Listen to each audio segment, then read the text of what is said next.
예. 이게 이 사람들이 서로가 이게 믿어요, 서로. 북한에서는 그러거든요. 전투기 조종사 이게 엔진 걸면 비행기 근처에 가지 말라고.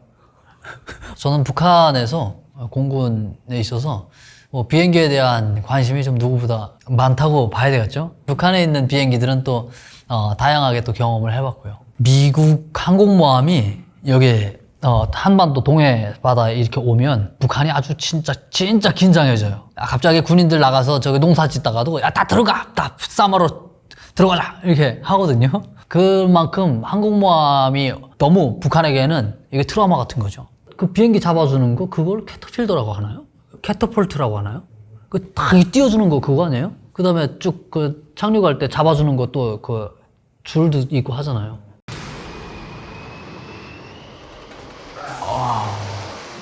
이야, 이게 저게 조종사들 마음으로 보면 항공모함이 엄청 큰데 착륙할 때 내릴 때는 여기 손바닥 가랑잎 끝이 보인대요. 이 북한에서 전투기 조종사들이 북한의 비행기 활주로가 그냥 평균 4km 정도 보거든요. 근데 거기서 이 착륙하는 것도 그거 이착륙할 때가 제일 무섭다고 하거든요.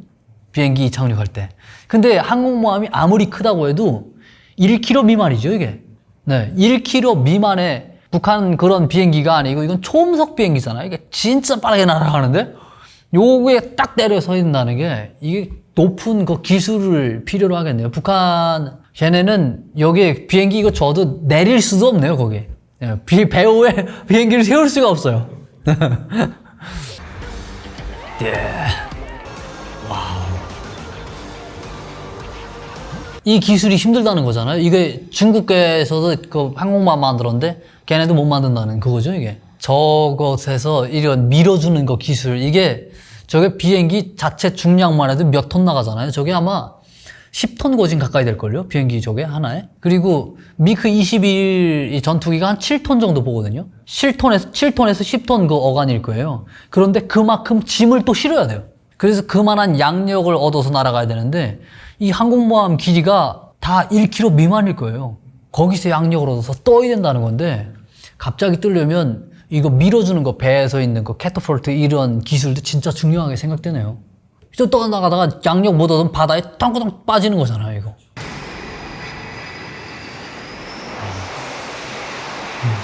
서로가 이게 이 사람들이 서로가 이게 믿어요, 서로. 북한에서는 그러거든요. 전투기 조종사 이게 엔진 걸면 비행기 근처에 가지 말라고. 왜냐하면 이게 공기를 빨아들이잖아요. 그래서 뒤로 이거 추력 쏘는 게 사람 날아 죽거든요, 사람이. 근데 저기 배에서 그냥 조종사도 딱 자기가 내려야 될 길 정확하게 내리고 저기서 만약에 조종사가 살짝만 삐끗하면 저기서 지휘하던 사람 그냥 죽는 거죠. 근데 그걸 딱 서가지고 자기 임무랑 하는 거 보면 얼마나 이거를 연습을 많이 했으면 그걸 잘 할까. 이런 생각이 드네요. 딱 착륙했을 때 엔진 소리가 더 커지는 그 이유에 대해서는 아시나요? 최신 비행기들이 있는데 아마 역추진하는 거 아니에요? 고무줄이 케이블 있잖아요. 네. 케이블의 역할을 아시나요?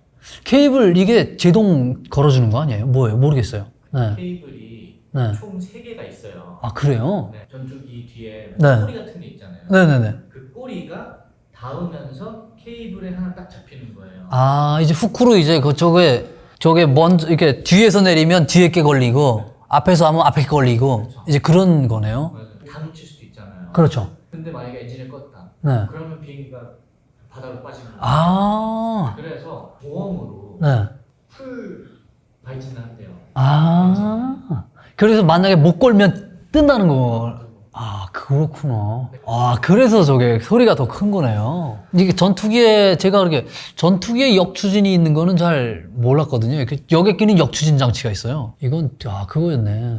전 미국 사람들이 좀 너무한 거 아닌가 이런 생각이 들어요. 그 항공모함은 그냥 그거 진짜 멋지던데 그걸 왜 태우겠는지 모르겠어요. 북한 같은 경우는 그런 배가 없어요. 지금 만들었다고 하는 그 배도 그 퇴역한 항공모함보다 규모가 엄청 작거든요. 그 좋은 배를 왜 그냥 개량해서 또 쓸 수 있는데 왜 퇴역시켜버리는지 모르겠어요. 박물관으로 학생들 보라고 했을까요? 소부였어요. 박물관으로 하는데 LA였던 것 같아요. LA에 아침에 제가 너무 일찍 가다 보니까 그때 그걸 박물관 운영을 안 하더라고요. 근데 제가 비행기 시간이 다 돼가지고 그냥 이제 갔거든요. 비행기 시간 딱 이제 보니까 한 2시간 정도 남은 거예요.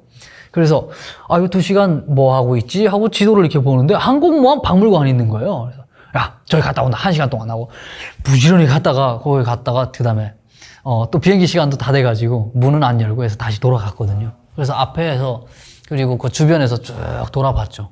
야, 너무 압도적인 거죠. 이거 항공모함이. 어느 정도 다른 현역에 있는 항공모함들하고 크기 이런 게 어떻게 되는지는 모르겠어요. 근데 그 자체, 그 퇴역한 항공모함 자체가 너무 압도적이더라고요, 배가. 그곳에서 그냥 그 밑에서 그냥 모든 전투 이런 거를 다 할 수 있다는 게 신기한 거죠. 신기한 거예요. 인간이 그걸 만들었다는 게. 북한은 일단 배 큰 거를 건조할 수 있는 그런 능력이 안 돼요. 배를 큰 거를 하려면 이 철판의 강도가 더 중요하잖아요. 그리고 이거 큰 형체를 만드는 게 이게 또 중요하고, 그리고 그 큰 배를 움직일 수 있는 엔진이 필요해요. 근데 북한은 그 엄청나게 큰 엔진을 만들 수가 없어요. 저게 몇천 톤 정도의 엔진까지는 그들이 만들 수 있어도 이게 몇천 톤에 지나가는 배가 아니잖아요. 몇만 톤 되는 거잖아요.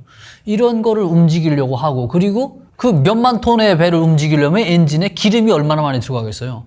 북한은 기름도 안 나오고 기름을 운용할 수 있는 것도 안 되고, 미국도 이런 핵항공모함 움직이는 게 이 디젤로 가는 게 아니잖아요. 이게 원자력 동력으로 얻어서 가기 때문에 그냥 1년 동안 이게 그냥 외부에서 연유가 없이 그냥 돌아다닐 수가 있잖아요. 이 배가 막 그냥 돌아다니며 쌀만 싣고 물만 싣고 이러면서. 그러니까 연료에 대한 걱정을 덜고 이러니까 미국에서 이런 게 가능한 거 아닌가. 항공모함이라는 걸 만들려고 하면은 비행기 자체, 이 비행기도 뛰어난 비행기를 실어야 되는데 북한은 비행기도 다 러시아 거거든요. 그리고 항공모함에 적재하는 비행기는 또 다르잖아요. 기종이. 날개라던가 그리고 성능이 좀 우월한 비행기들이 올라가야 되는데 북한에서 그냥 구닥다리 같은 비행기는 여기다가 올려놓고 띄울 수도 없고 내릴 수도 없는 그런 구조이기 때문에 항공모함을 만들 수도 없고, 만들었다고 해도 올려놓을 비행기가 없는 거죠.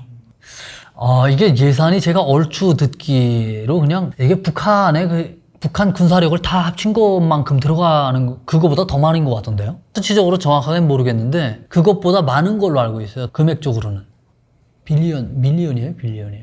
이게 너무 많은 거 아니에요? 우리나라 국방비가 50조 개선이거든요. 네. 17조. 네, 그러게요. 17조 이 정도 되면 비슷할 것 같아요.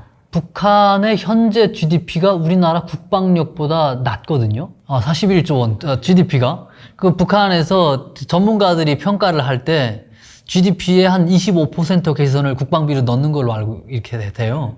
그러면 25%면 41조에서 뭐 한 10조 정도 되는 거잖아요. 10조. 그러니까 항공모함 한 대가 더 많죠. 그런 뭐 기술도 많이 들어가고, 그들이 국가 수호 정신, 직업 정신 이런 것이 상당히 뛰어나다는 그런 생각이 들어요. 이게 전투기에서 복무한다는 게 여기 사람들이 다 뭐 별 달고 다 결혼한 사람들이잖아요. 항공모함 한번 나갔다 오면 몇 달을 항해하거든요. 그러면 가족을 볼 수가 없어요. 그런 거를 다 감수하고 비행기를 타는 거잖아요. 이거는 돈을 많이 준다고 해도 안 탈 건데, 근데 사람들이 이런 국가에 대한 수호 정신 이런 게 철저히 그게 없으면 못 하고요. 그리고 실질적으로 돈, 월급이랑 이런 거랑도 상대적으로 잘 대우해주지 않으면 이거 탈 수가 없거든요. 근데 월급도 그에 상응하는 대가를 지불하고, 사회적으로 봤을 때도 군대를 다른 사람들이 얼마나 더 군대를 뭐 이렇게 하냐 이에 따라서 또 달라지거든요. 미국에서 사회가 군인, 항공모함 타는 군인 하면은 그들을 존경하고 이런 마음, 이런 것들이 다 합쳐져서 이런 사람들이 6개월 아니야 몇 년 동안 그 항공모함에서 생활을 해도 다 살아갈 수 있는 거지 않나 이런 생각이 드네요.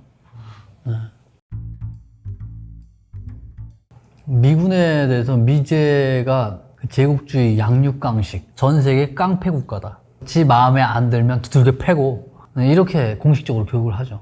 엄청난 강한 거, 이런 거를 구체적으로 설명하진 않아요.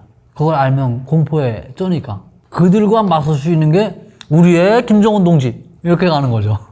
미군이 결심만 하면 북한을 한나절?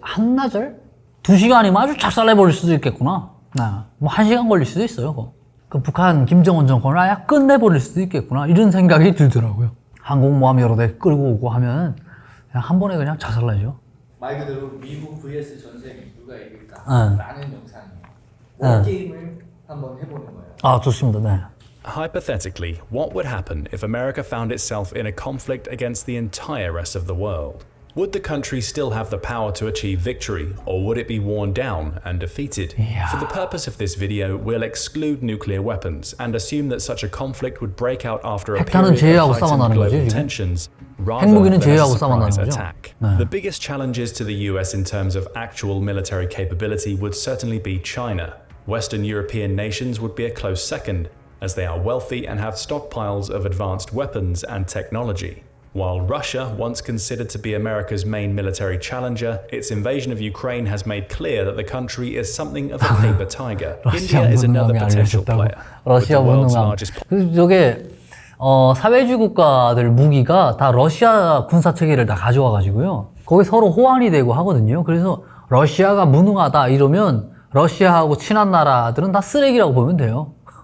북한에서 러시아를 미국하고 맞설 수 있는 그 군사력을 가진 나라 이렇게 평가를 하고 있거든요. 왜냐하면 그들이 쓰는 전투기 100% 다 러시아 거거든요. 여기서 지금 말하는 거 보면 무능함이 알려졌다. 아니 뭐 그러면 뭐 동생들인데 다 무능한 동생들인데 뭐 대게임이 되겠어요? Together, China, Russia, India, and Europe account for the majority of the world's military spending outside of the US. In our hypothetical, let's say these countries all align against the US, with the rest of the world primarily contributing materiel or financial support. 사실 여기서 이제 편을 나눴잖아요. 근데 저는 유럽연합이 미국하고 이렇게 그 태생이 한 편 아닌가 이렇게 생각되거든요. 경제적 이익적인 차이에서는 그 사람들이 서로 갈등을 있을지는 모르겠지만 당분간은 이 가치라는 측면에서 그들은 하나거든요. 이런 면에서 서로 하나인데 왜 굳이 그들이 싸움을 할 필요가 있나 서로 침략 전쟁을? 네, 이런 궁금증이 생기네요. 유럽 전체를 아마 그 지도상에 지도를 쭉 펴놨을 때는 유럽이 크게 보이는데 그게 사실 지구 면적당 구체적으로 봤을 때는 미국보다 그렇게 크진 않을 것 같아요. 유럽에 거진 맞먹는 그걸 것 같거든요. 자원이나 뭐 이런 걸 모두 합쳐도 인구적인 측면에서 봤을 때도 유럽하고 훨씬 대등하잖아요. 미국은 지금 인구가 3억 명 더 되죠. 네, 이거 가능성 있죠. 이거 지금 미국이 이길 수도 있죠. 예. 이 전쟁 미국이 한 어느 정도 싸울 수 있을 것 같아요? 전 세계 대상으로 다 싸우면요. 이길 수 있을 것 같지는 않아요. 미국도 전 세계 교육을 하고 있는 나라인데 전 세계하고 전쟁을 한다면 교육이 딱 끊기잖아요. 끊겨서 미국 국내에서 딱 방어만 해야 되는데 저기 중국이나 유럽 쪽에서 이제 배를 타고 그 태평양 대서양을 건너 와이잖아요. 미국이 국내에서 그들을 방어하는 거 이 정도는 몇 달 아니야 뭐 1년도 더 넘어갈 수 있을 것 같아요. 미국은 식량, 무기, 원유 이게 다 자체 조달을 하니까 그게 힘이 닿는 데까지 그냥 몇 년도 방어할 수 있지 않을까 이렇게 생각되네요. 캐나다가 가장 큰 변수가 될 것 같아요. 캐나다가 미국의 51번째 주가 되면 어떠냐 뭐 이러잖아요. 캐나다가 미국의 51번째 주가 되면 오히려 더 몇 달이 아니라 몇 년을 버텨도 싸울 수 있을 것 같아요. The first major difficulty with the global offensive against the US would be geographic. Surrounded by water on two sides, and Mexico and Canada to the north and south, any physical attack against the US would face major challenges. But the deserts in the southwest and the Great Lakes in the Midwest insulate the country's major population centers from a potential invasion staged from Canada and Mexico. An invasion from outside North America would require massive fronts and long supply chains. The Hawaiian island chain acts as a gateway to the US mainland for attacks from the Pacific, and is protected by a significant military presence. Military installations in Alaska provide protection against any invasion from along the Arctic or Northwest. An attack from Mexico would probably be more 그리고 feasible. 미국 사람들이 다 그런 전략은 다 취하겠지만 미국은 공군력 그리고 우주군이 세계 최고잖아요. 태평양, 대서양 건너오는 거 있잖아요. 배가 지금 쭉 항공모함들 오는 거. 미국은 그냥 촥 펴고 다 보잖아요. 손바닥 내려다보시. 순항 미사일이라던가 장거리 변칙 기동하는 탄도 미사일 이런 거를 쓰면 본토에서 그냥 쭉 날아가서 그냥 그 배를 다 하면 해안 방어선 싸말할 거 또 없을 것 같은데요. 적들이 가까이에 해안선에 접근해서 총을 쏘기 전에 그럴 필요가 없이 그냥 우리는 그 바다에서 다 수장해버리자. 이렇게 하면 못 올 것 같은데요? 아이언돔 뭐 이런 거 있잖아요. 이게. 공중도 방어하고 해안 동서로 방어하면 뭐 몇 년이 아니라 그게 전쟁을 하면 미국 사람들이 하나로 똘똘똘 뭉치겠는데 3억 명이. 그러면 꽤 오래 버틸 것 같은데요? But California and Texas have the largest concentration of defense industries and military bases in the country.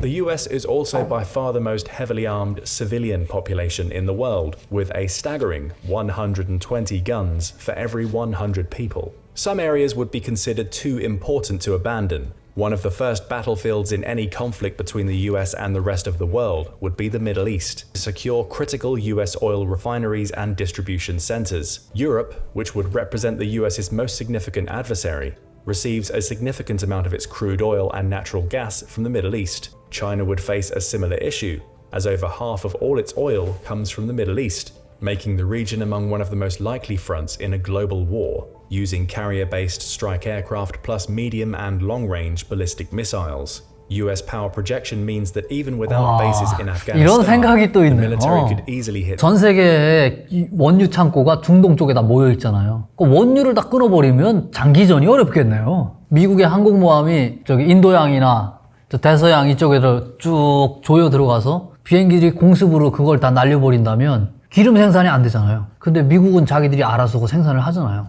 전 세계가 운영이 안 될 것 같은데요. 저게 독일이랑 프랑스랑 이쪽에도 원유 실어 나르는 수송선들, 미국의 핵 항공모함들이 가서 길목을 지키고 있다가 그냥 기름 싣고 빠져나가는 것만 그냥 때리는 거예요. 때리면 공장을 가서 돌릴 수가 없잖아요. 군사기지 이걸 만들 수도 없고. 이건 버티는 게 아니라 이거는 미국이 그냥 상대를 할 수가 있을 것 같은데요. 그냥. Most of their asset signals would also likely be jammed by America's powerful electronic warfare capabilities. The greatest threat to US control of the Middle East in our scenario comes from ground-based air defenses, as even older systems can shoot unsuspecting fighter jets from the sky. However, unlike Russia's recent experience in Ukraine, the US has actually proven that it can effectively destroy another nation's air defense network, as it did during Desert Storm in the 1990s. Today, this might be even easier due to the enormous arsenal of drones the US has access to. Most US losses in the air would likely come from such drones. 이게 또 변수가 되는 게 지금 현대전이 미국의 AI 기술이 상당히 높잖아요. 이거를 그냥 찍어내잖아요. 저게 마이크로소프트, 애플, 유명한 그 뭐죠? 그 엔비디아 뭐 이런 기업들이 다 달라붙어가지고 인공지능 기계를 찍어내면 3억의 그 미국 사람들은 그냥 지하에 땅굴 안에 앉아가지고 그냥 코딩만 하고 얘네를 병사를 만드는 거죠. 얘네 기계가 나와서 싸움하는 거예요. 그러면 비행기 조종사 이제 이게 뭐죠? 글로벌 호크 무인기 있잖아요. 무인기 큰 거. 이런 것들이 날아다니면서 그냥 하면은 사람이 밖에 나가서 싸울 일이 크게 없을 것 같은데요. If it was able to effectively keep regional control over the Middle East and its resources, the US would have a decent shot at winning against the rest of the world.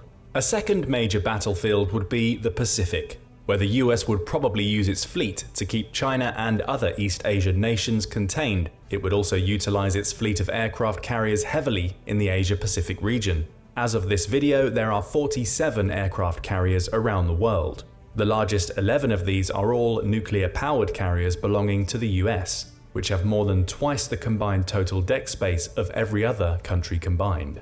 The Pacific Fleet fields 7 of these. 이게 미국이 좀 장기전을 더 하려고 하게 되면 우리 한국하고 친하는 게 이제부터라도 친하는 게 중요할 것 같네요. 그 미국의 해양 그 선박 제조 우리 대한민국에서 이걸 만들어 가지고 미국하고 협동 뭐 이렇게 하고 납품하고 이런 걸로 좀 알고 있어요. 지금 최근에는 변수가 되려면 미국이 배 이런 거를 지금 현재 상태에서 파괴하지 않고 쭉 계속 하나 파괴되면 또 하나 갖다 놓을 수 있고 이런 능력이 필요하겠네요. 싸울 때. 이게 항공모함이 하나 파괴되면 그게 변수가 엄청 크잖아요. 항공모함 하나가 예를 들어서 흑해 이쪽에 가가지고 흑해를 다 커버하는데 그게 없어지면 그게 공백이 생기니까 그럴 때 하나를 빨리 넣을 수 있는 이런 능력이 필요하네요.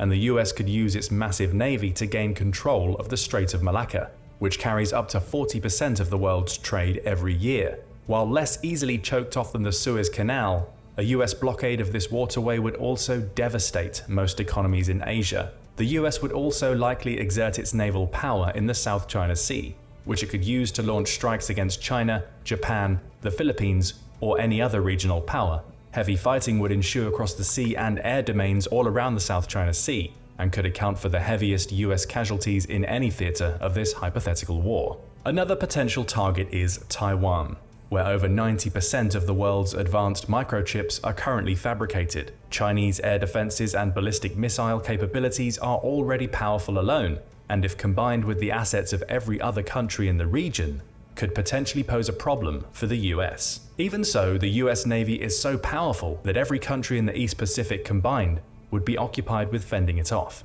And because the US Navy 이 is 부분에서는 미국이 최고의 방어는 공격이라고 하는데 미국이 여기서 공격을 취하는 거는 사실 좀 불가능하지 않을까. 중국 쪽으로 이렇게 공격을 들어가는 거는 육상에 지상으로 발을 붙이는 순간에 그때는 피해가 더 클 것 같아요. 왠지 제 생각에는 그들을 묶어두고 중국으로 들어가는 여러 가지 원유나 물자를 다 그냥 차단해 버리고 그것을 고립시키는 방법으로 가는 게 더 효율적일 것 같아요. 미국에서 지금 현재 운영되고 있는 핵 잠수함, 핵 항공모함 전 세계 거를 합친 것보다 많은지 그럴 거예요. 숫자가 핵 항공모함이. 그 핵 항공모함 하나 운영하는데 돈이 엄청 들어가서 우리 대한민국에서는 지금 경항공모함 이거를 만드는 사업도 지금 잘 추진되지 않고 있거든요. 근데 미국은 11개인가 12개인가 이렇게 있고 심지어 퇴역한 항공모함도 있어요. 미국 그 예비군 이런 사람들이 운영해도 얼마든지 운영할 수 있을 것 같거든요. 그래서 그런 것들을 다 묶으면 전 세계 해군을 8개국이 아니라 그냥 해군력 가진 나라가 몇 개 안 돼. 우리 대한민국의 해군력이 4위인가 되거든요. 저게 미국 그리고 뭐 일본이랑 뭐 이렇게 해가지고 대한민국이 4, 5위 안에 들어가요. 그러니까 8개국을 합쳤다는 거는 우리 한국이 항공모함이 없는 나라까지 들어가는 건데 전 세계 해군을 다 합친 것보다 미군의 이 해상력이 더 클 것 같아요. it could easily fight in 2 or 3 theatres at once. Another aspect of a global war would involve submarines, which unsurprisingly the US has more of than almost anyone else. At sea, the US stands a much better chance of victory.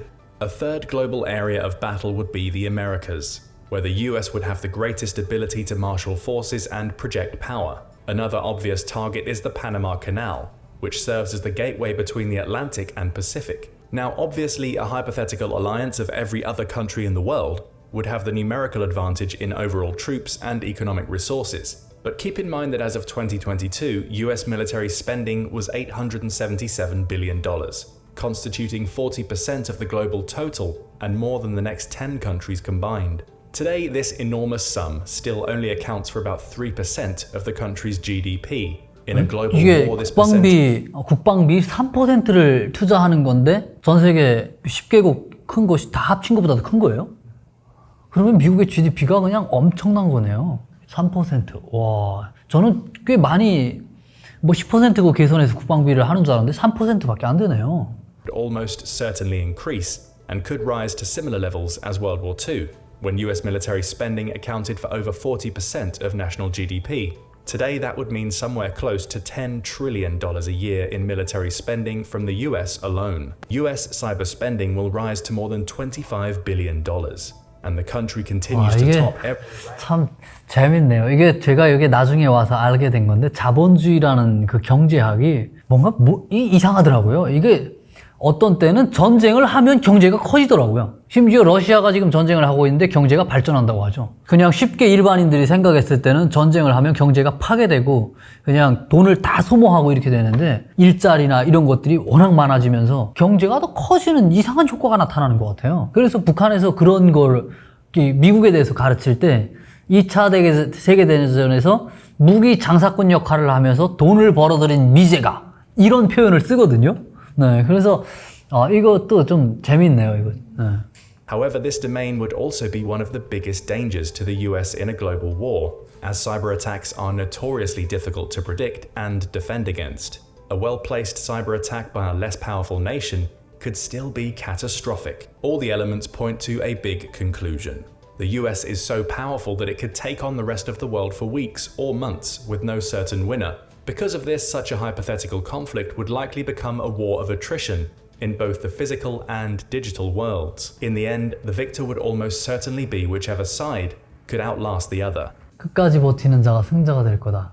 그러게요. 이게 다른 세계에서는 미국을 이제 들어가야 되는데 끝까지 버티기에는 미국이 어쨌든 다른 나라를 가서 어쨌든 육군이 가서 이거 정돈을 해야 전쟁이 끝나잖아요. 지금 현 상황에서는 인구 대비 차이가 있기 때문에 미군 한 명 한 명이 다 군인들이 가서 러시아나 중국이나 이걸 육군으로 가서 이걸 청소하기에는 이거는 한계가 있지 않을까 생각되네요. 네, 이거는 몇 년을 갈 수도 있을 것 같네요. 1년은 그냥 좋게 넘길 것 같아요. 김정일은 과거에 그랬어요. 조선이 없는 지구는 없다. 나중에 지구를 깨뜨려 버리겠다. 북한 사람들이 맨날 농사만 짓고 총도 제대로 못 쏘는 사람들이 기술력을 알 수가 없잖아요. 지구를 깬다니까 진짜 깨는 줄 알아요. 제가 논쟁을 한참 했어요. 그 논쟁 그거 때문에. 지구를 어떻게 깨냐. 그 친구는 충성도가 높은 이런 거를 보여주려고 했던 것 같아요. 공부도 꽤 한 사람이에요. 지구를 깰 수 있대요. 지구가 이렇게 싹 기울어 있거든요. 자전축을 향해 가지고 이렇게 쫙 축을 향해서 돌아가요. 근데 이거 자전축을 엄청난 폭발로 해서 건드리면 축의 궤도가 변형이 온대요.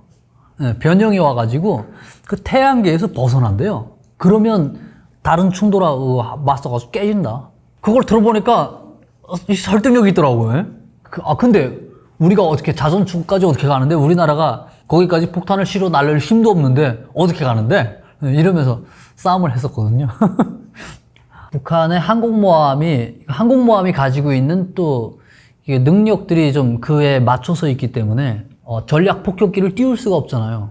그런 단점이 있어서 항공모함에서 시간적으로 봤을 때 효율적이진 않을 것 같아요. 근데 항공모함 플러스 그 일본 옆에 괌이라는 기지가 있거든요. 그것까지 합치면 항공모함 동서에 한 대, 두 대예요. 그리고 괌 기지 이거 하면은 북한을 2시간 안에 그냥 작살낼 수가 있을 것 같아요. 이 우주를 장악을 해야 어느 영역에 있는 것까지 다 볼 수가 있거든요. 근데 북한은 지금 우주가 그냥 공력이에요. 그러니까 몇백 항공모함 한 200km 근처에 갖다 세워놓고 비행기를 계속 띄우는 거예요. 그 전투기를 띄우고 괌에서는 전략 폭격기 뜨고 그리고 거기서 기름 넣어주는 기기 있잖아요. 주유하는 비행기.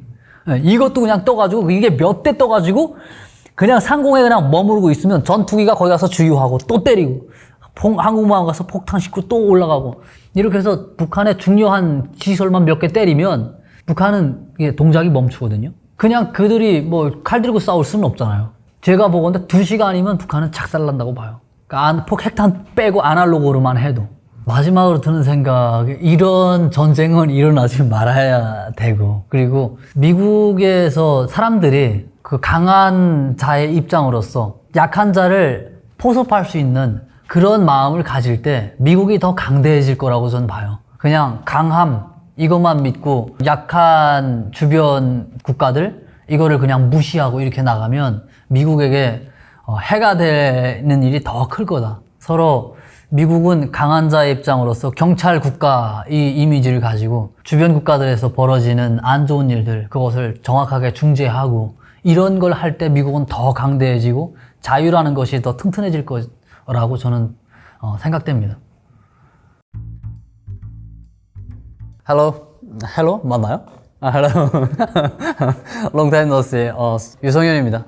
북한 군에서 복무하다가 2019년에 한반도의 DMZ를 건너서 대한민국으로 국군으로 귀순을 했습니다. 영상을 관심 가지고 봐주신다고 하니까 구독자님들께 감사하고 기분이 좋습니다. PD님께서 저에게 잔치상을 차려주셨네요. 부담스럽습니다. 수령님께서도 주지 않았던 잔치상을 말로 다 표현을 할 수가 없습니다. 다 먹지 못합니다, 이거 제가. 딱 이게 10만 원 더 되지 않나요? 네, $80면 북한에서 연봉보다 많습니다. 1년 먹을 수 있는 쌀을 살 수 있습니다. 이거 만약에 오늘 다 먹으면 죄악입니다, 이거는. 자유를 찾았으니까 이렇게 먹을 수 있는 기회도 온 거죠. 어느 것을, 이거부터 먹겠습니다. 네.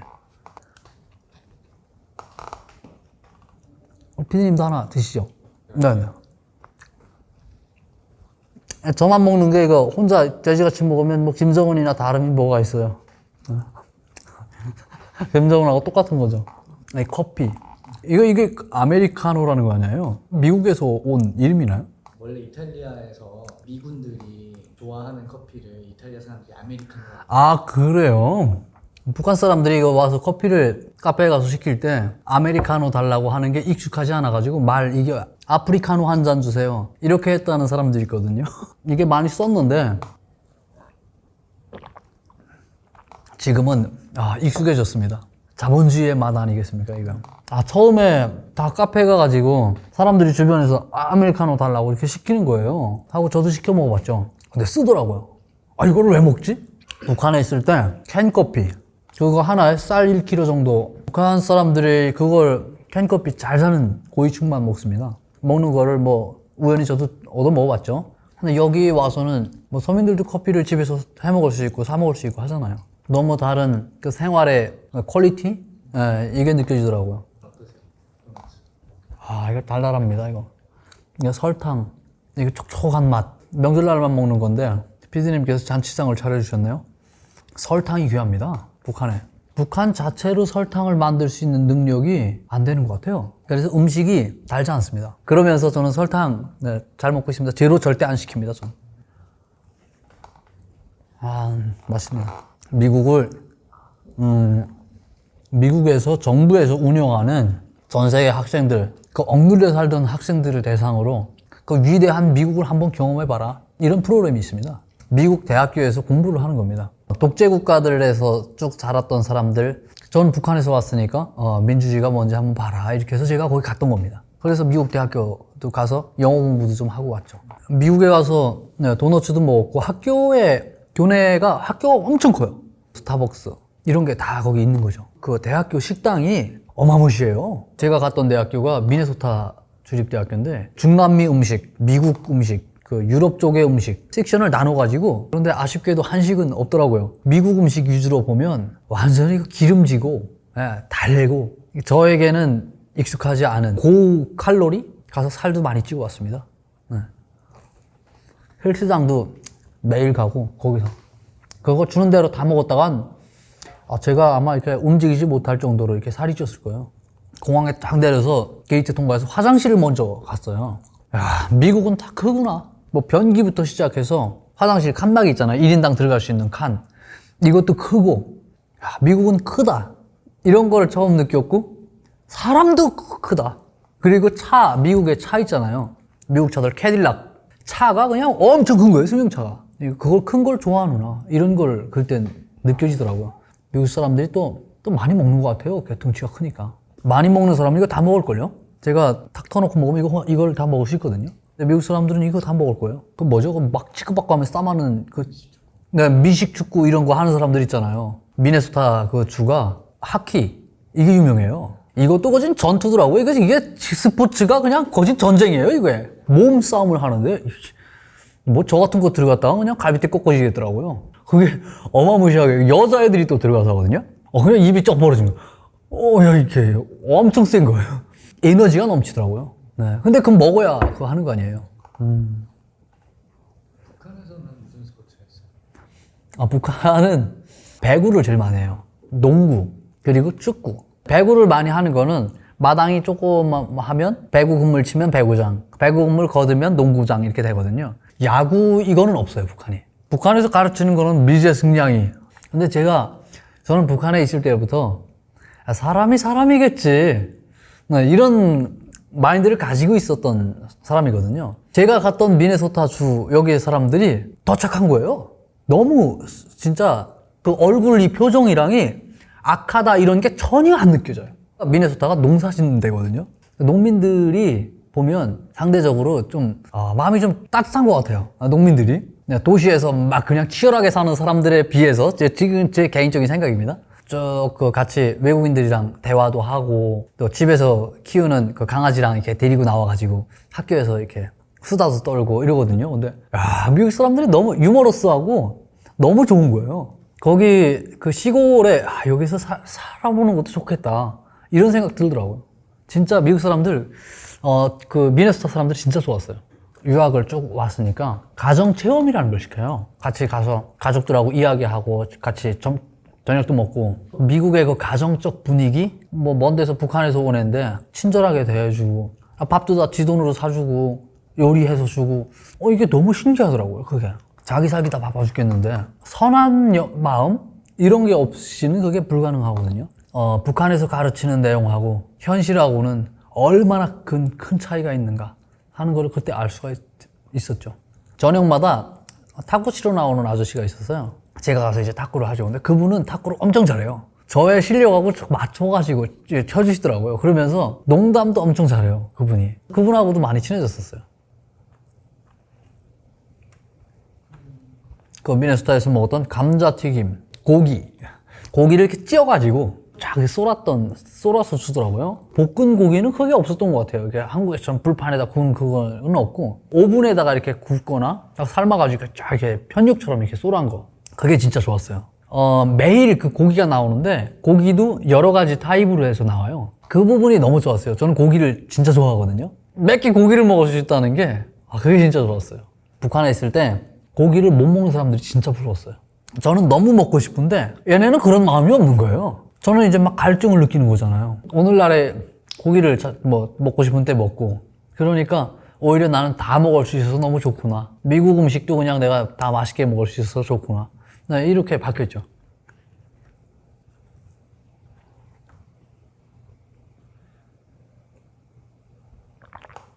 북한에 있을 때는 이거 초크가 비행사들에게만 초크가 공급이 돼요. 일반 서민들은 1년 가야 초크를 먹을 수가 없어요.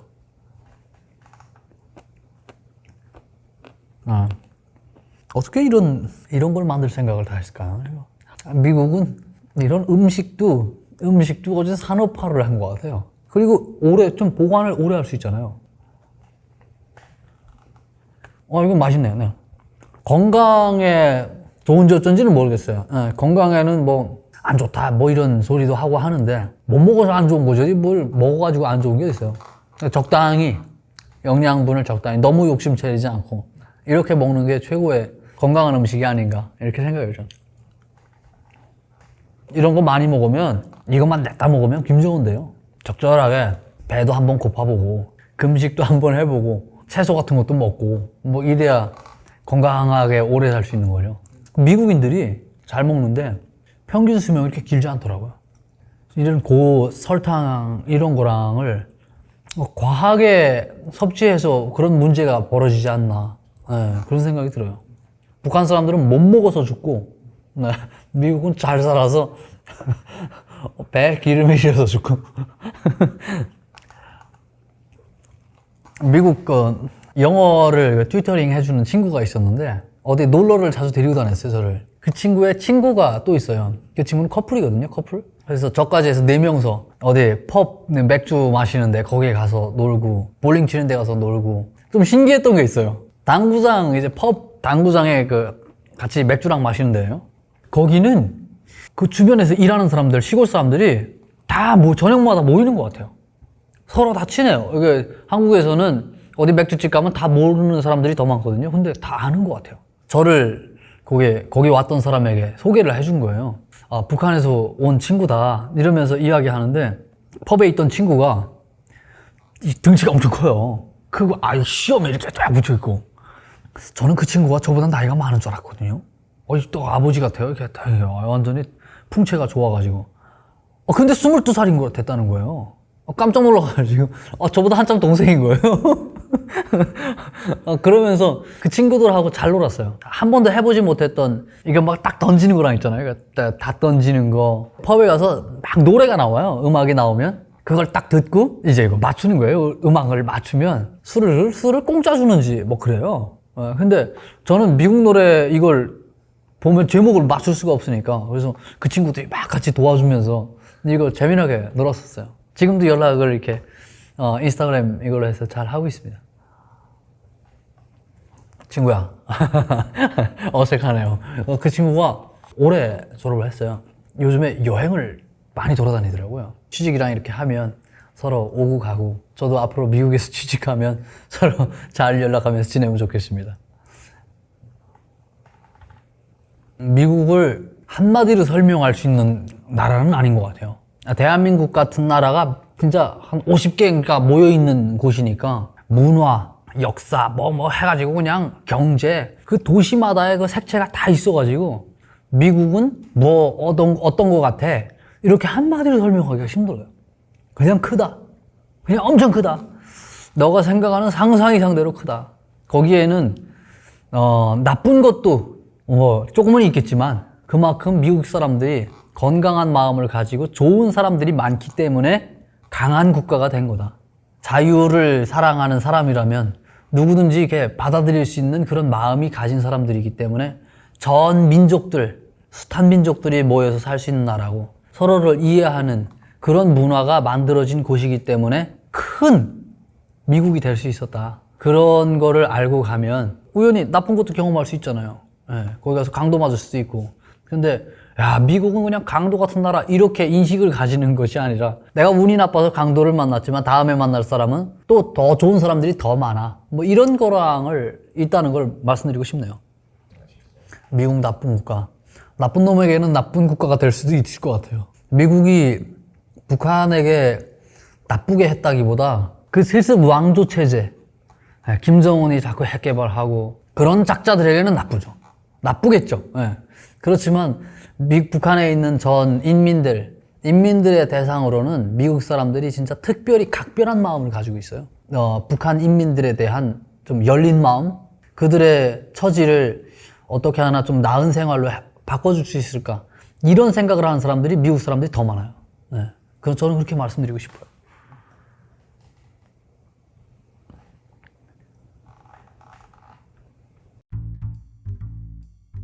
2020년 뭐 그쯤에 봤을 거예요. 이게 현실 가능한 건가? 이게 진짜 현재에 있는 건가? 믿어지지 않는 그 상황 속에서 봤어요. 사실 그 모습을 그냥 군대 하면은 뭐 북한 군이나 저희 대한민국 군대나 군대 생활 처지 그리고 그들이 가진 뭐 가치관 비슷비슷할 거라고 생각을 했어요. 그런데 가치관도 다르고 그리고 생활도 다르고 그들이 그 누리고 하는 복지 이런 것도 다르고 진짜 높은 퀄리티에서 삶을 누리고 있구나. 그리고 그런 정신도 있구나 하는 걸 알게 됐거든요.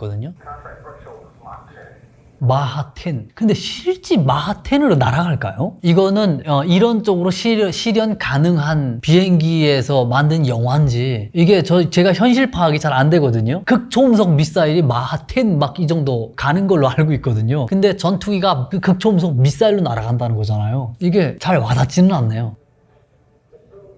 근데 마하10으로 날아가게 생겼어요, 비행기가. 완전히 다르죠. 이게 오히려 같은 부분이 몇 개가 없죠. 북한에서 심지어 조종사들이 하는 게 다 아날로그, 사람이 이렇게 하는 게 많거든요. 기름 주유도 다 사람이 이렇게 가서 하고, 그리고 비행기 그 다리 착륙할 때 그 비행장마다 하나씩 다 있거든요, 걔네가. 비행 훈련할 때 비행기가 하나 쫙 착륙하잖아요. 그러면 다리가 나왔는지 안 나왔는지 이거 눈으로 검사하고 이렇게 알려주는 사람이 있어요. 네, 비행기 이거 하체에 나오면요, 그거 나왔는지 안 나왔는지 조종사는 모르거든요. 네, 그래서 그 깃발 딱 들어주면 비행기가 이렇게 앉는 거고, 그거 안 들어주면 다시 올라가야 돼요. 그래서 비상 착륙해야 되는데, 근데 그런 점들이 안 보여요. 그 미국에 있는지 없는지 모르겠어요. 그런 게 아마 없을 것 같아요. 그런 점들이. 그리고 이제 이거 보면 비행기 이제 다 올라가면 밖에서 자기 눈으로 내다보는 공간이 없잖아요. 그냥 딱 이제 모니터 보면서, 이거는 그냥 전쟁이 아니라 거진 게임 같은 거잖아요. 모니터만 보고 그냥 툭툭 싸우잖아요. 근데 북한은 아직 이렇게 내다보고 하는 비행기가 꽤 많거든요. 네, 그런 점에서 완전히 다르죠. 저거 비슷하게 생긴 비행기 봤네요, 제가. 근데 이거는 첨단 비행기잖아요. 근데 이거 제가 봤던 비행기는 은퇴한 비행기거든요. LA에 가면 항공우주 박물관인가 있어요. 그 근처에 저거 비행기하고 진짜 닮은 비행기 모형이 있어요. 이거요. 이거 비슷하잖아요. 북한에서 초음속 전투기를 치는 비행기가 미그 17부터인가 칠 거예요. 17부터 칠 텐데, 그게 초음속 마하 1 정도 넘어가면 아주 그냥 땡큐거든요. 그리고 미그 29 정도 가면 그거는 진짜 괜찮은 초음속 비행기로 봐요. 보는데 그 비행기가 북한엔 많지 않아요. 이게 미군에서 치면 뭐 진짜 제일 하이, 이 정도로 볼 거예요. 그리고 마하 1이 넘어가는 비행기를 타면은 신체가 준비되지 않으면 이거 못 탄대요. 신체가 갖는 압력 이것 때문에 다 고공복을 입거든요. 딱 살 붙는 거. 근데 마하 아마 3.5는 이게 현실 가능할 것 같아요. 여기서 10으로 가자고 하잖아요. 그러니까 3.5는 거뜬하게 현재 기술로 갈 것 같은데, 그러면 조종사들이 입는 장비부터도 또 좋아야 돼요. 그리고 신체도 엄청 좋아야 돼요. 그걸 따라서 주니까 비행기도 탈 수가 있는 거지, 북한 사람들에게 그냥 이거 타봐 이렇게 줘도 타기가 쉽지 않죠. 그런 고공복도 안 좋거니와 그리고 신체적으로도 잘 준비가 안 되고 있고. 이게 이게 북한이 지금 현재 하고 있는 그 로켓들 중에 미국을 타격하겠다는 그 ICBM, 이게 대기권 재돌입 기술이라고 하는 게 지금 확증이 안 되고 있거든요. 그게 이거 마하 9가 지나가면 아마 초음속인가 보네요. 여기서 9가 딱 지나가니까 극초음속 진입입니다 그러잖아요. 근데 재돌입할 때 이게 마하 한 5 이상 막 그렇게 가는 것 같아요. 근데 그 로켓 사람이 타고 있는 것도 아니고 그냥 돌덩이 떨어지는 이게 다 타버린대요. 근데 비행기잖아요. 비행기 사람이 타고 있는 거고 그 앞에 유리가 있어야 되고 이런 건데도 10을 넘기는 이 기술, 이게 이런 상으로 가능하니까 영화를 만들었을 것 같긴 해요. 이게 참 미국의 그런 기술력 이런 것을 다 담아낸 영화 같네요. 이게 최근에 여객기를 만들었는데 그게 극초음속 여객기? 이게 저거 운영하는 걸로 알고 있거든요. 근데 그게 마하 얼마 가는지는 모르겠어요. 극초음속 여객. 미국에 2시간 만에 간다고 했나? 뭐 그랬던 것 같은데요. 굳이 이렇게 골짜기를 따라 들어가는 게 지금 비행기 요격하는 걸 막기 위해서 지금 탐지기 피해서 가는 거잖아요. 근데 비행기도 엄청 좋아야지만 항공기 조종사의 기술이 없이는 이게 전혀 불가능한 거거든요. 전투기는 고도 얼마 낮추지 말아야 된다는 그게 있어요. 그거 고도를 낮췄다가 그냥 쪄서 죽거든요. 북한에서 비행사고 나는 대부분의 원인들이 고도 조절을 잘못해가지고 비행사고가 나거든요. 그냥 산에 가다가 쭉 낮추고 가다가 이게 쪄서 그냥 꽝 하고 이런 사고가 진짜 많아요. 근데 이게 그냥 0.001초의 그 이거 동작 이거 잘못하면 옆에 그냥 산에 긁으면 비행기 날개 하나 떨어져 나가는 건데 하루 이틀 훈련한 이거를 설명할 수는 없는 거죠.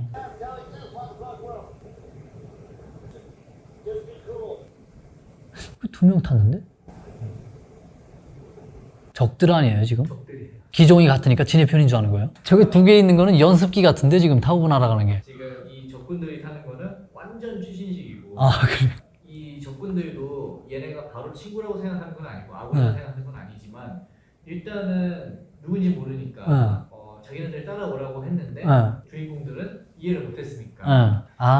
오해가 있었던 거예요. 네. 하늘 공중 위에서 아군인 척 이렇게 서로 인사하는 장면 네. 이걸 딱 봤을 때는 혹시 무슨 생각이 드는 게 있어요? 이게 기종이 똑같다면, 그리고 미국의 그 어떤 전투기 기종을, 낡은 기종을 쓴 사람들이라면 이게 가능할 것 같긴 해요. 전투기가 공중에 올라가면 저가 식별하는 게 사실 쉽지 않거든요. 그게 서로 간에 맞춰진 그런 신호 같은 거, 이런 거를 보내야 이거 하는데, 그런 약속 동작, 비행기가 기종이 같다면 걔네가 운영하면 이게 같거든요. 그래서 악원으로 생각할 법하죠, 이거.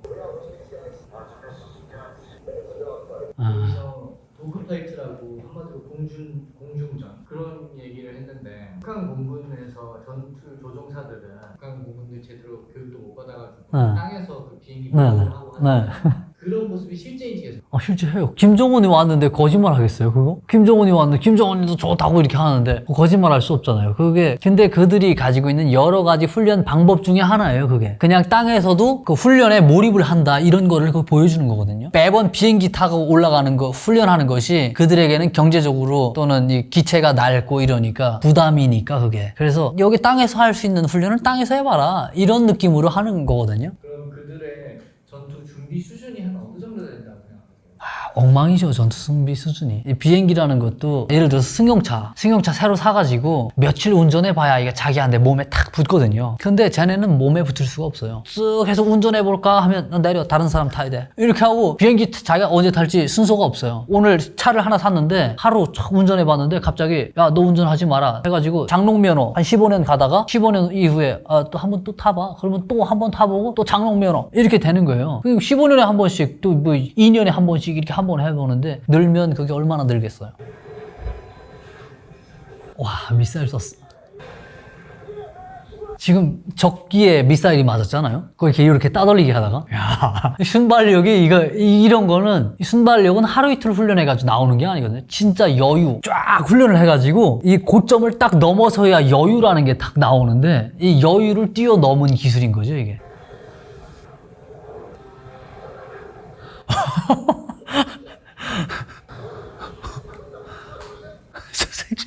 지금 4세대 전투기하고 5세대 전투기인 거죠. 그리고 4세대 전투기인데 이거는 뒤에 2명 타는 거는 연습기 같은 거거든요, 이거. 근데 그거 타고 싸움한다는 게 이게 말이 안 되는 건데 그냥 짬밥. 네, 이거 하나 믿고 그냥 밀어붙이는 거예요, 그냥. 북한에서도 부대마다 한두 명씩 이 비행기 공중 기교하는 사람이 있어요. 이 사람은 그냥 국보적인 사람이에요, 독보적인 사람. 비행기를 타고 이륙하는 거는 이게 문제가 안 되는데 위에서 이렇게 하는 게 기교하는 건 진짜 힘들거든요, 이거. 그래서 비행기가 미사일을 퇴치하는 그 기괴하게 비행기 그렇게 하는 그거 보셨죠? 네. 그게 가능하다고 처음 봤을 때 생각하셨어요? 장력, 이 날개에 미치는 힘, 이 모든 걸 다 견뎌내야 저것도 가능하거든요. 엔진 토크, 이거 비행기 착 날아가다가 짜기 이거 하잖아요. 그게 비행기 만드는 사람들이 봤을 때는 저게 안 된다고 생각하는 사람들이 꽤 많거든요. 그리고 저도 실제 가능한지는 모르겠어요. 양력하고의 엔진하고의 토크가 이게 딱 비례해서 맞아야 이게 딱 서는 거거든요. 그게 안 맞으면 비행기가 저렇게 날아갈 수가 없거든요. 이거는 그냥 가다가 돌덩이처럼 이렇게 되는 거잖아요. 그걸 만약에 북한 조준선들이 싸우다가 이런 모습을 하는 걸 보면 무슨 생각이 그렇게 하지 맙시다. 이거 지금 상대편을 너무 이렇게 앞지르기는 없깁니다. 너무 자괴감을 심어줄 것 같은데요. 반칙, 이건 반칙이에요, 반칙. 여기 나오는 게 이제 톰 크루즈 탄 비행기가 아마 미그 29 정도, 그 정도 뭐 될 것 같긴 해요. 그냥 표면상으로 보이는 것만. 저 뒤에 따라오는 비행기는 5세대라고 하잖아요. 그리고 톰 크루즈는 4세대인데 미그 29가 4세대가 되겠는지 모르겠어요. 4세대보다 좀 아래일 것 같기도 하고요. 가장 높은 수준이 한 미그 29 정도라는 거잖아요. 그렇죠. 그러니까 공군을 북한이 키우는 게 정말로 적을 상대로 이기겠다는 생각으로 조종사들이 임하는 건지 아니면 진짜로 이길 수 있다고 생각하는 조종사들은 실제로 비행기 비싼 거 타고 있고 실질적으로 적하고 1대1로 맞설 수 있는 확률이 높기 때문에 적의 실체에 대해서 가급적 제대로 알려줍니다. 그게 안 되면, 현실 파악이 안 되면 그냥 죽거든요. 그래서 그 사람들에게 알려주는데 그 조종사들이 전투에 대한 열이 이게 좀 없어요. 그래서 돌아올 연료 대신 폭탄을 싣고 날아가라고 하거든요. 초저공 비행, 북한에서는 그걸 제일 중요하게 여겨요. 그 탐지기 레이더에 걸리지 않고 초저공 비행으로 가서 적들의 항공모함에 그냥 돌진해서 그냥 육탄해라. 북한 비행기 조종사들의 기본 전략은 그거고요. 다른 나라에 없는 거. 그리고 그냥 제공권을 어떻게 하나 지키려고 하는 노력인 거죠, 노력. 청현님 같은 북한 공무원들의 이 영화를 보게 되었다면 어떻게 반응할지가 됩니다. 이거 말고, 이 비행기 말고 중국의 드라마가 있어요. 중국 드라마 쓰리개들, 이런 드라마가 있는데 뭐 중국의 비행기는 지금 이야기하는 5세대 비행기 이거하고 또 다른 영역이잖아요. 뭐 프랑스의 라팔 전투기보다도 아래였다, 뭐 이렇게 평가를 하는 비행기들이잖아요. 근데 그 비행기를 타고 막 하는 영화를 보고 북한 조종사들이 깜짝 놀랐다는 겁니까? 아니, 중국이 저 정도인데 미국은 어느 정도야? 미국 거는 못 봤으니까. 중국 저 정도, 야, 이건 뭐 우리 대상이 안 되겠네, 이랬다는 거 아닙니까? 이걸 보면 다 기겁하는 거죠. 그냥 전쟁 같은 소리 하고 있어. 우리를 뭐 다 그냥 고기밥 만들려고 하나? 합리적인 생각을 하는 사람이라면 이렇게 생각할 수밖에 없죠. 탑건에서 보면, 탑건 매버릭인지 어딘지 모르겠는데 여기서 그 조종사가 오토바이 타고 비행기 날아가는 거하고 같이 쫙 가는 게 있어요. 그 활주로 달리는 그 장면에서 너무 멋진 거예요, 이게. 비행기 탈 때도 멋있었지만 땅에서도 그만큼 빨리 달리고 싶어 하는 그 모습이 거기서 같이 비춰지는 거죠. 그리고 그 오토바이가 겁나 비싼 거잖아요. 진짜 비싼 거잖아요. 그걸 조종사가 같이 타고 갈 수 있다는, 월급이 그만큼 높다는 거잖아요. 이런 여러 가지가 거기에 동시에 비춰지더라고요. 그리고 훈련 끝나면 그들이 와가지고 그 뭐 어울리면서 술이라도 한 잔 쪼고 이게 마시고 이런 분위기가 상당히 그게 북한에서 진짜 고위층들이나 누릴 법한 이런 거를 실전에서 싸우고 있는 전투기 조종사들이 그걸 한다는 것 자체도 또 놀라운 부분이고요. 지금 이 영상들을 보고 탑건 영화를 보셨을 때 나도 저런 군대에서 한번 공부를 했으면 좋았겠다라는 생각을 해볼 수 있는지. 최고의 공군력을 운영하고 있는 그 미군의 전투기 조종사가 될 수 있는 기회가 있다면 한번 인생을 걸고 한번 해볼 만한 도전인 거죠. 네.